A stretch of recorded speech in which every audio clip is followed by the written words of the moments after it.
हमारे देश भारत में कई सारे त्योहार मनाए जाते हैं, कई सारे।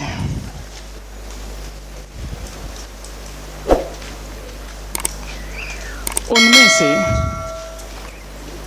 दीपावली ही ऐसा त्योहार है जिसे सभी मनाते हैं और बड़े भाव और चाव के साथ, है ना? एग्री? और क्यों मनाते हैं ये सब हम जानते हैं, क्योंकि माँ लक्ष्मी जी का त्योहार है ये। और ये इकलौता त्योहार ऐसा है इतने सारे त्योहारों में जिसमें साफ सफाई की जाती है ना? और ये साफ सफाई चर्चा का विषय हो जाती है। और अब तो और भी है, मोदी जी कर रहे हैं ना, है ना? चर्चा का विषय। साफ सफाई शुरू कर दी क्या? पूरी हो गई क्या? है कि नहीं? है कि नहीं? तो जिस तरह हम घर की साफ सफाई करते हैं, पुराना सामान निकाल कर नया सामान बसाते हैं, नए बही खाते बसाते हैं, दिखते हैं। और यदि जो पुराना सामान वापस रखते भी हैं तो धो के, पोंछ के, चमका के,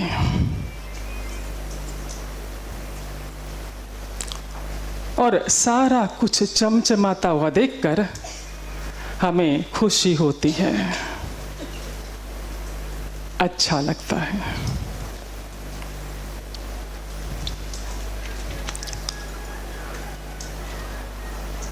अब हमें भी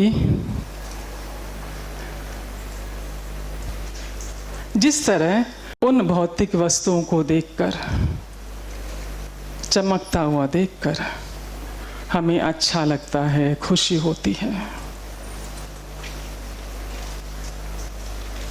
उसी तरह अपने आप को भी हमें चमकाना है, भीतर से भी बाहर से भी, ताकि जब अपने आप को देखें अच्छा लगे,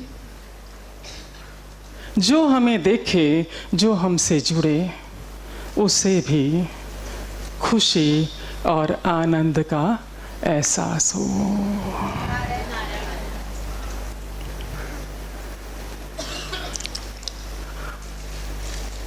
अब मैं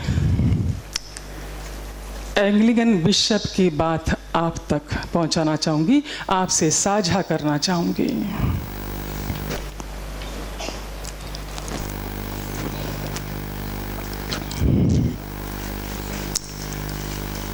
एंग्लिकन बिशप जिनके लिखे आर्टिकल ने, लेख ने भीतर हलचल पैदा कर दी। और आज का विषय तैयार हो गया, आज का टॉपिक तैयार हो गया, जो आगे आगे आप सुनेंगे। न सिर्फ सुनेंगे, गुनेंगे, भीतर उतारेंगे।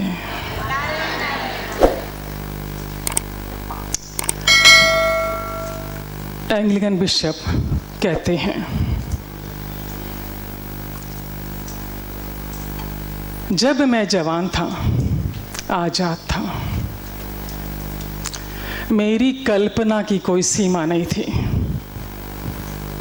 मैंने सपना देखा कि मैं इस पूरी दुनिया को सुधार दूंगा, संवार दूंगा, बदल के रख दूंगा। इतनी ताकत मेरे भीतर है, इतनी शक्ति मेरे भीतर है, इतना सामर्थ्य मेरे भीतर है कि पूरी दुनिया को सुधार दूंगा, संवार दूंगा, बदल के रख दूंगा। थोड़ा समय बीता, मैं बड़ा हुआ, समझदार हुआ। मुझे एहसास हुआ ये दुनिया तो बहुत बड़ी है, मैं इसे नहीं बदल सकता, इसे नहीं सुधार सकता। मैंने अपनी कल्पना को छोटा कर लिया कि दुनिया ना सही, अपने देश को तो सुधार ही सकता हूँ, बदल सकता हूँ, पर हाय ये भी नहीं हुआ।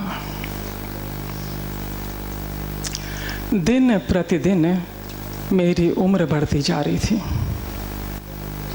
मैंने सोचा कम से कम अपने परिवार को तो सुधार दूं, परिवार को तो बदल दूं, पर मेरे कहने से कोई नहीं सुधरा, कोई नहीं बदला। अब जब मैं मृत्युशैया पर पड़ा हूँ, डेथ बेड पर पड़ा हूँ, किसी भी क्षण मेरी मृत्यु हो सकती है। ऐसी अवस्था में मुझे एहसास हुआ है वो भी जीवन में पहली बार कि यदि मैं खुद को सुधार लेता, खुद को बदल लेता, तो मुझे देखकर मेरे परिवार वाले सुधरते, बदलते।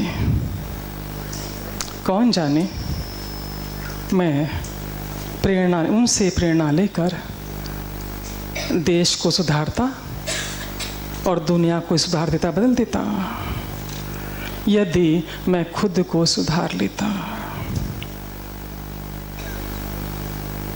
पढ़कर भीतर हलचल हुई कि कहीं अंतिम समय में ऐसा पश्चाताप हमें भी ना हो कि यदि खुद को सुधार लेते तो हमें देखकर दूसरे व्यक्ति भी सुधरते। और यदि अपना जीवन सुधारना है, हमें अभी से इस पर काम करना होगा, क्योंकि समय तेजी से बीत रहा है। जो समय बचा है हमें उसका सदुपयोग करना है।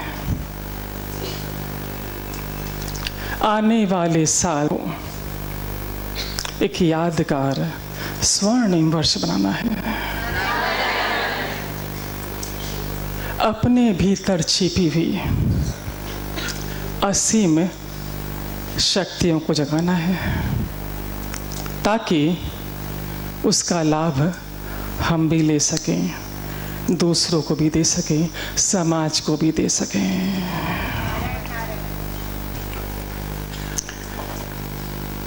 साधारण सी नोटबुक, क्या है ये?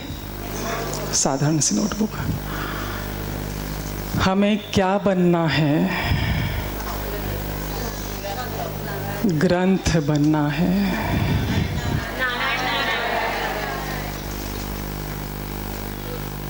अब तक जो जीवन जिया साधारण सा जिया, अब ग्रंथ बनना है। और हमने पहले भी कहा था, यदि एक व्यक्ति ने भी नारायण नारायण कह दिया तो हम समझेंगे सबके भीतर बात गई। नारायण नारायण नारायण हमें ग्रंथ बनाने में मदद करेगी ये नारायण डायरी। एक बार जोर से।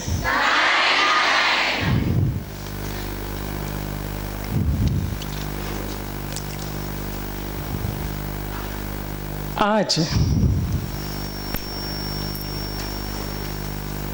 जो कुछ भी आप सुनेंगे, महिलाओं की तादाद अधिक होने की वजह से जो एग्जाम्पल लिए हुए हैं वो स्त्रीलिंग शब्दों का अधिक उसमें उपयोग किया गया है। पर जो संदेश आप तक पहुंचेगा वो मेरे भाइयों पर, मेरी बहनों पर समान रूप से लागू होता है। और ये भी एक्सक्यूज़ मत दीजिएगा कि उम्र छोटी है, थोड़े समय बाद भी लागू कर लेंगे, या उम्र इतनी हो चुकी है अब क्या करेंगे अपना कर।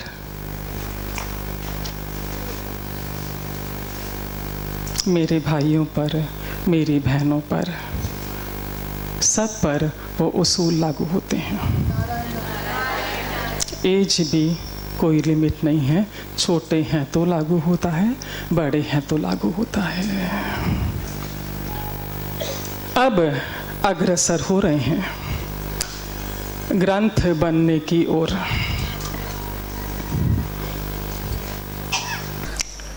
आज तक हमारे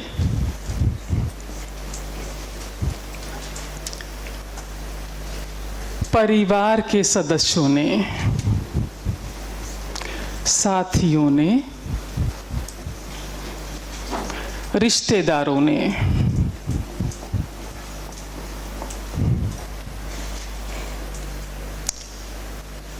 जो भी हमारी इमेज बनाई, उनकी सोच के अनुसार हम वैसे बनते गए। किसी ने कहा अच्छी है, किसी ने कहा बुरी है, किसी ने कहा तेज है, किसी ने कहा सुस्त है। हम वैसे बनते गए। अब चूंकि हमें साधारण से नोटबुक से ग्रंथ में कन्वर्ट होना है, तो हमें अपनी इमेज भी नए सिरे से बनानी होगी।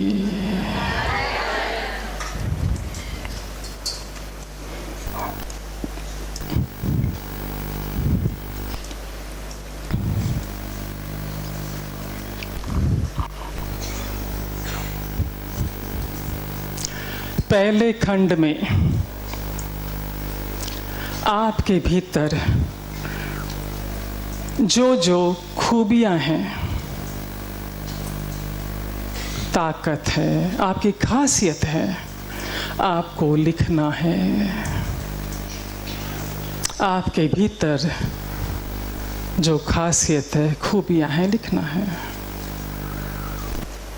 फॉर एग्जाम्पल, मैं 4-5 एग्जाम्पल बताती हूँ और आप अपने हिसाब से ऐड करते जाइएगा।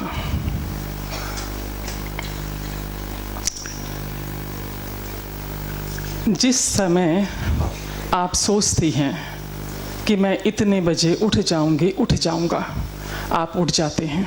ये खासियत है आपकी कि जिस समय आप सोचते हैं कि मैं उठ जाऊंगी, उठ जाऊंगा और उठ जाते हैं। आप पीठ पीछे किसी की निंदा नहीं करते, ना तो निंदा करते हैं, ना निंदा सुनते हैं। ये खासियत है आपकी। घटना लगभग 4-4.5 साल की पहले की है। दोपहर का वक्त था। मैं कल्याण मासिक पत्रिका पढ़ रही थी। मुझे लगता है काफ़ी लोग परिचित होंगे इस कल्याण मासिक पत्रिका से। गीता प्रेस गोरखपुर से जो छपती है, परिचित है ना, मारवाड़ी तबका है तो जानते हैं। वो पढ़ रही थी।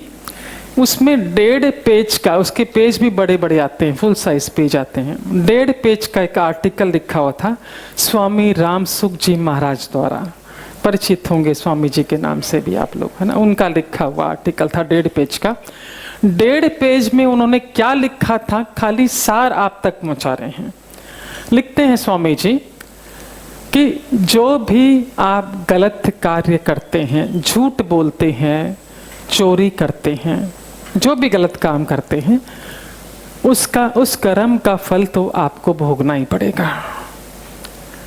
लेकिन यदि आप पीठ पीछे दूसरों की निंदा करते हैं, बुराई करते हैं, चुगली करते हैं, तो जिसकी चुगली, जिसकी बुराई आप कर रहे हैं, उसके कर्म आपको भोगने पड़ते हैं।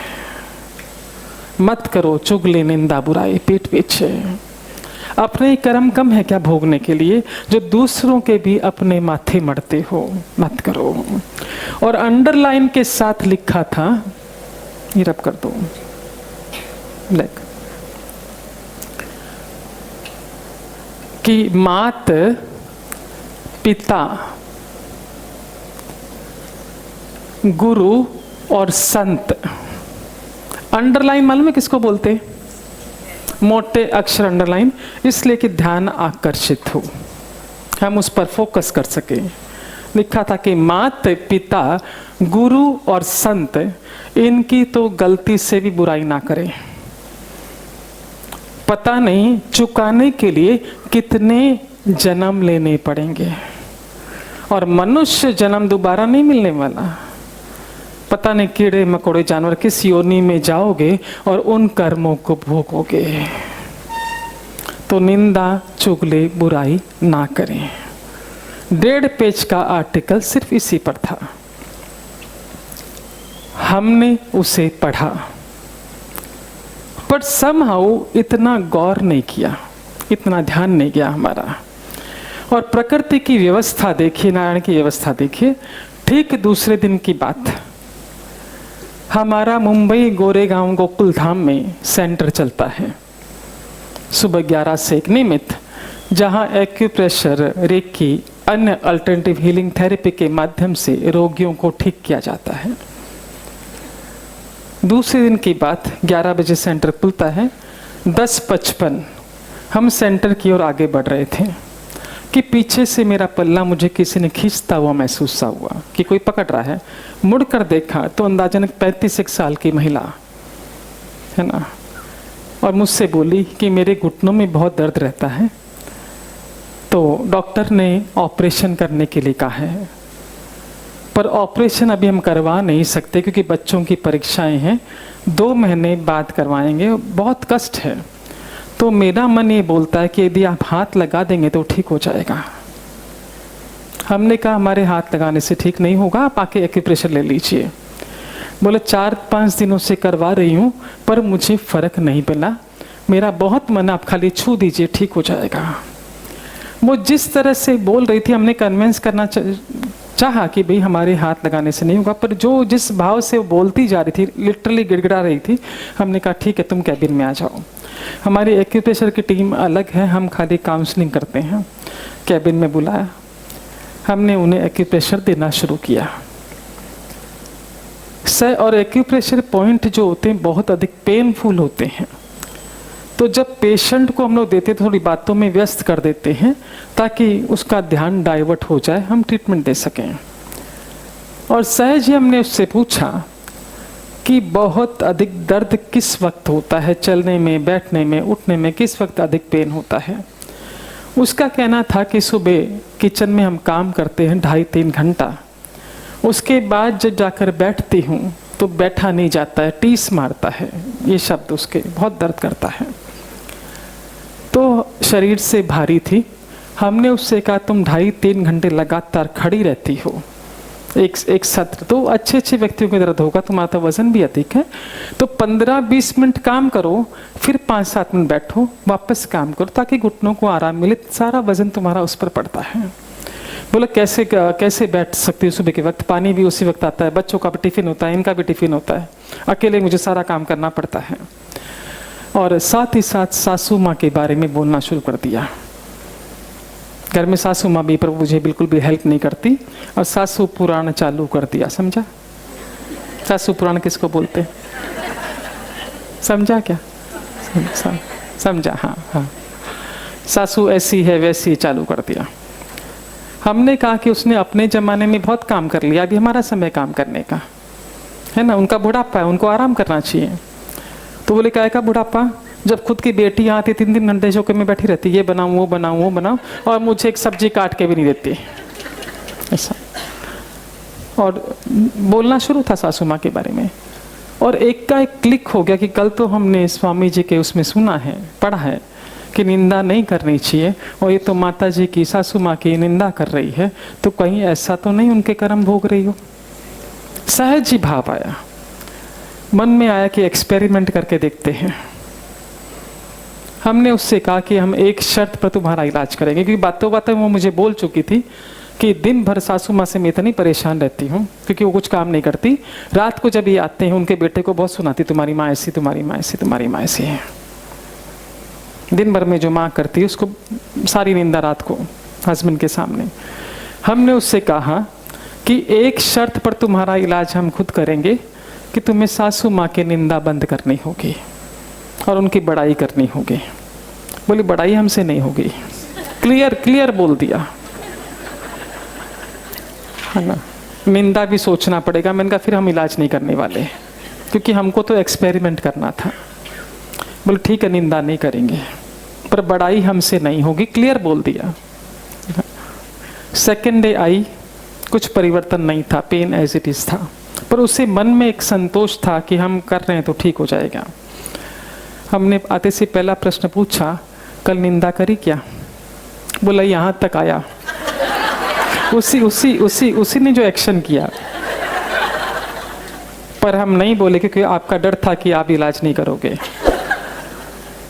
और हमने उससे ये भी कहा था कि तुम तो करोगे नहीं निंदा, और यदि हस्बैंड भी करेगा माँ के बारे में कुछ तो आपको सुनना भी नहीं है। बोले नहीं वो तो नहीं करते, मैं ही करती हूँ। मैंने कहा चलो एक पक्ष है।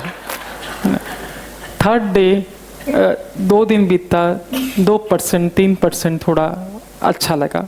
चौथे दिन बहुत खुश होकर आई, वेरी हैप्पी। आते से मुझे बोली कल जो पॉइंट आपने दिया था ना वो आज भी देना। मैंने कहा उससे बहुत आराम मिला क्या? बोले नहीं, घुटनों में उतना फर्क नहीं है, पर बरसों बाद मुझे बहुत अच्छी नींद आई। जो कॉलेज के जमाने में सोती थी, सुबह उठती थी, और कई समय से मैं साउंड स्लीप नहीं सोई हूँ। मेरे को बहुत पड़ी, मैं 10 बजे बिस्तर पड़ी, से 6 बजे उठी, मुझे बहुत अच्छा लग रहा, नींद बहुत अच्छी हुई। तो जो पॉइंट आपने कल दिया था आज भी देना। हमने कहा 4 दिन से वही दे रहे हैं आपको, है ना, पॉइंट वही है, पर हो सकता है तुमने अपनी दिनचर्या में कोई परिवर्तन किया हो तो बताओ, उसका असर होगा कि नींद तुमको अच्छी आई है।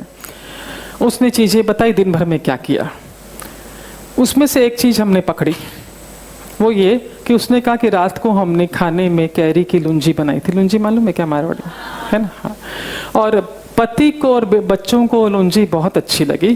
खाते खाते बहुत बड़ाई कर रहे थे, तो मेरे मुंह से सहज निकला कि मेरे पीहर में तो लुंजी बनती नहीं है, ये रेसिपी तो माँ की है, माँ जी की है ना। उनसे सीख के मैंने बनाया। माँ जी टेबल पर ही थी, बड़ी खुश हुई। मैंने उनसे कहा देखो वो उसकी आत्मा को खुश किया ना, वो वाइब्रेशन से आपको नींद अच्छी आई। अब चूंकि थोड़ा उसे अच्छा महसूस हो रहा था तो मुझसे बोली अभी आप जो बोलोगे वो करने को तैयार हूँ, बस मुझे ठीक कर दो। हमने कहा सासू माँ की बड़ाई कर दो। बोला करेंगे क्योंकि स्वाद आ गया था स्वस्थता का, है ना। उसने लिया लगभग 14 दिन पूरी तरह ठीक होने में, है ना। इस बीच उसका डॉक्टर के साथ भी अपॉइंटमेंट था, क्योंकि ट्रीटमेंट तो चल ही रहा था डॉक्टर के साथ। वो मिलने के लिए भी गई थी। डॉक्टर ने रिपोर्ट्स देखी और कमरे में चलते हुए उसे आते हुए देखा। डॉक्टर ने क्या कहा पता है, कि तुम्हारी रिपोर्ट्स कहती है कि तुम्हें ऑपरेशन की ज़रूरत है, पर तुम्हारी चाल बता रही की ज़रूरत नहीं है। यदि दर्द नहीं है तो ऑपरेशन की ज़रूरत नहीं है, अभी रुकते हैं, जब बहुत पेन होगा तब देखेंगे, फिलहाल नहीं करना है। तो जो थेरेपी तुम कर रही हो कंटिन्यू रखो। ये डॉक्टर के शब्द थे, है ना। हाँ, तो मैं मुझे आके बोली उसने ऐसा बोला है। मैंने कहा, उसने कहा निंदा चुगली मत करो। ये ऐसा पेशेंट था कि ये ठीक होने के बाद उसके हस्बैंड हमें धन्यवाद करने आए। ऐसा बहुत कम होता है कि ठीक होने के बाद वो लोग धन्यवाद करके जाए। 50 को ठीक करते तो मुश्किल से 2 जन आके धन्यवाद करते हैं। इसके हस्बैंड मिलने के लिए आए, बहुत धन्यवाद किया कि हम लोअर मिडिल क्लास हैं, ऑपरेशन का इतना खर्चा लगता, ये ठीक हो गई, बच गया, नॉर्मल है। मतलब सबसे बड़ी बात ये ठीक हुई, इसकी तो खुशी है ही मुझे। घर का माहौल बदल गया, मेरी माँ का मान सम्मान करने लगी। जो बोला मैं भीतर से घुटता था कि किसकी सुनूं, माँ की सुनूं कि इसकी सुनूं, सारे दिन अपसेट रहता। घर का वातावरण बदल गया। और सबसे बड़ी बात उस महिला ने शेयर की कि नौकरी पेशा हस्बैंड है, एक पगार लिमिटेड मिलती है, और 26-27 तारीख के बाद पगार आती है 2 तारीख को हाथ में। जो अंतिम 3-4 दिन होते बहुत मुश्किल से करते हैं, क्योंकि पैसे होते नहीं है ड्रॉर में, खत्म हो चुके होते हैं। पर इस बार बोले मैं 15 दिन आपके पास भी आई, 50 रुपया जाने का लगता है, 50 रुपया आने का लगता है ऑटो में आपके पास ट्रीटमेंट कराने का। उसके बावजूद भी ड्रॉर में 2000 रुपये बचे पड़े हैं। ये तो हमको भी बड़ा मजा आया ये रिसर्च करके।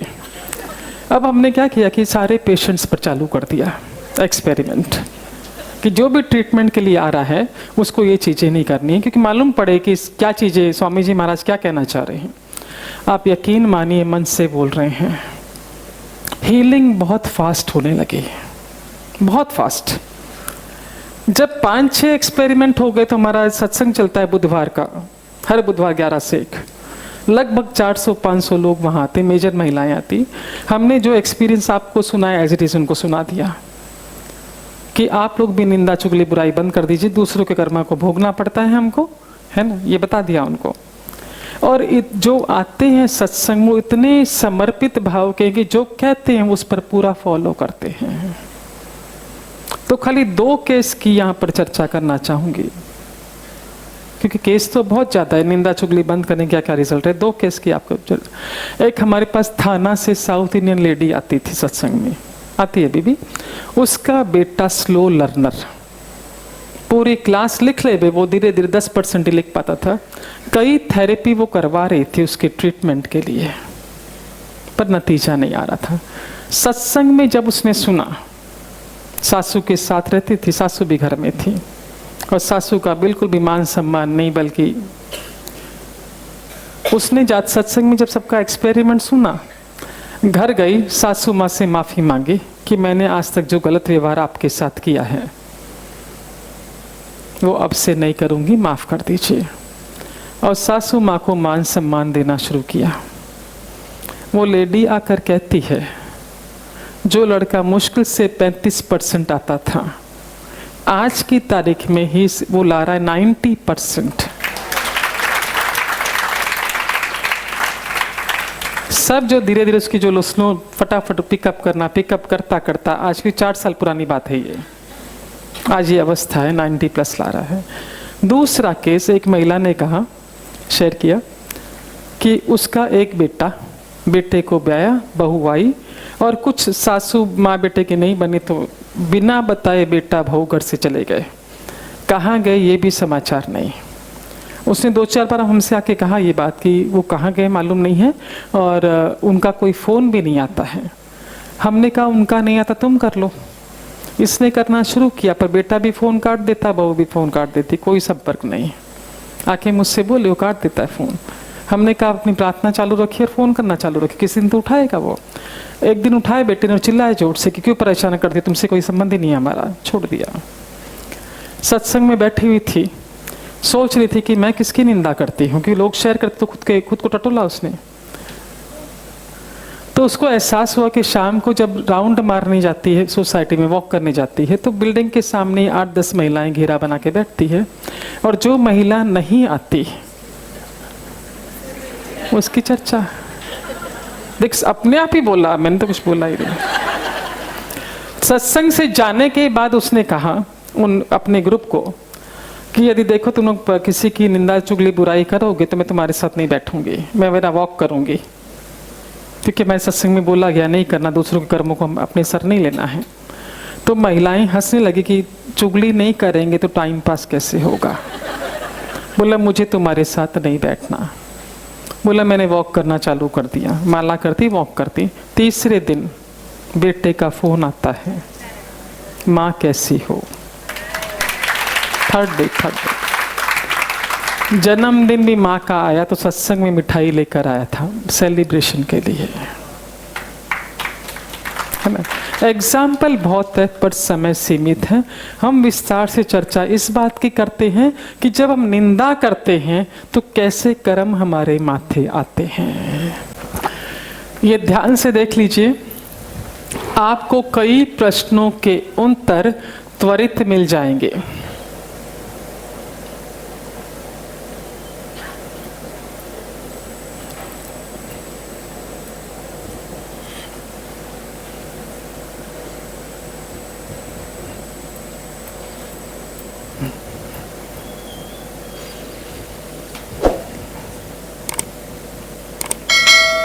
दोनों पेन रेडी रखना।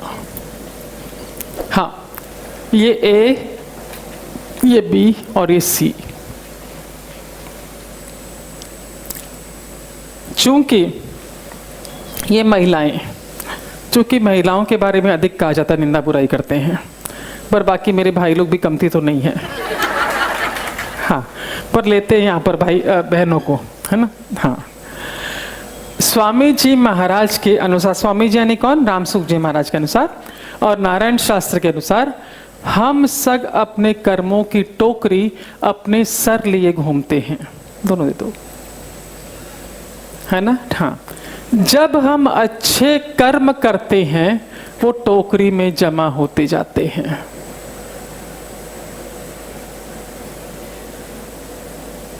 छोटा बड़ा जो भी आपने किया वो कर्म हमारी टोकरी में आता जाता है। जब गलत कर्म करते हैं ये भी हमारी टोकरी में जमा होता जाता है।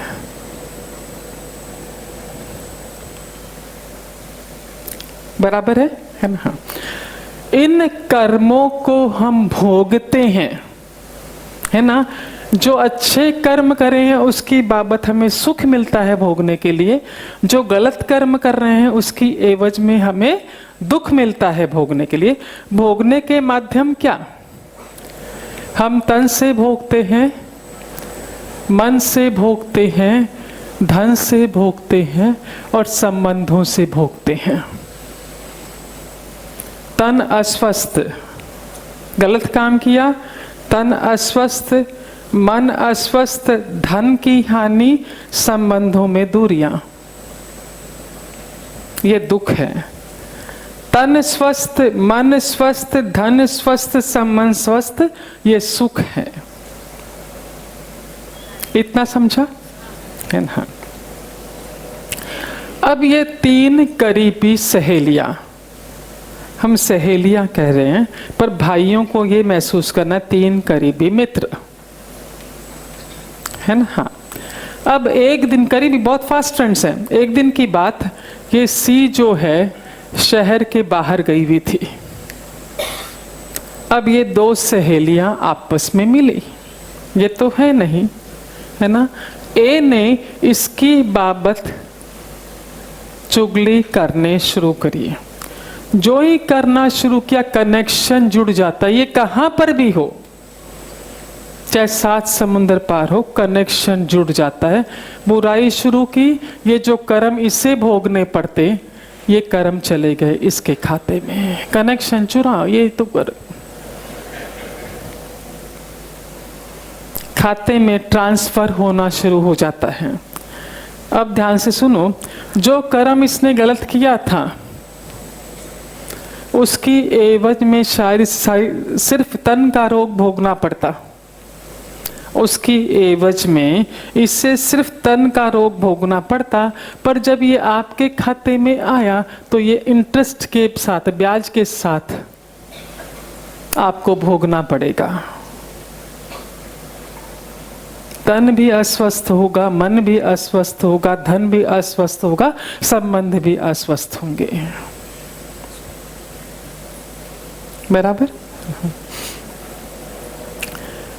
ये बुराई कर रहा है और ये सुन रही है ना। अब इस पे डिपेंड करता है कि कितना रस लेके ये सुन रही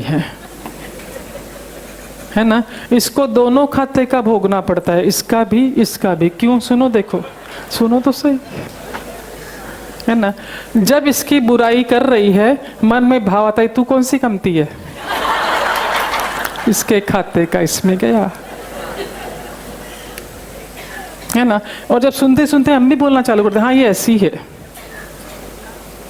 मेरा भी अनुभव ये ऐसी ही है, वापस इसके खाते का यहाँ ट्रांसफर। दोनों का भोगना पड़ता है तो सुनना भी नहीं है। अब आगे सुनिए, कई बार हम ऐसा कहते हैं कि जो इसके बारे में बोल रहे हो सच तो बोल रहे हैं। निंदा किसे कहते हैं? आप चाहे सच बोल रहे हैं पर आपकी हिम्मत है क्या वही शब्दों के इसके सामने बोलने की? नहीं है, मतलब आप निंदा कर रहे हैं। चाहे सच बोल रहे हैं, पर वो आपकी हिम्मत इसके सामने बोलने की नहीं है, मतलब आप निंदा कर रहे हैं।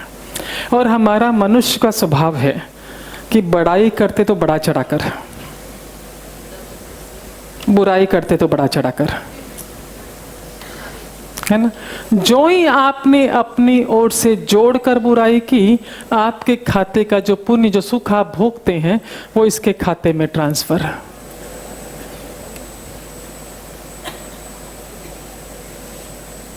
क्या पिन ड्रॉप साइलेंस है, वाह।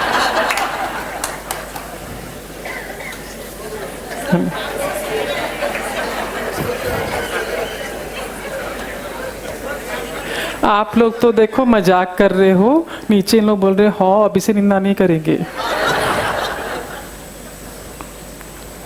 हम में से कई लोग ऐसे हो, कई बार हमारे मन में थॉट आता है ना कि कईयों को हम देखते हैं कि बहुत गलत काम कर रहे हैं, उसके बावजूद सुख भोग रहे हैं। कई लोग हमारे जीवन में ऐसे हैं जो हम आंखों से देखते हैं कि बहुत गलत काम कर रहे हैं, फिर भी सुखी हैं। पर कभी गौर किया, जो व्यक्ति गलत काम करता है उसकी चर्चा कितने लोग कर लेते हैं।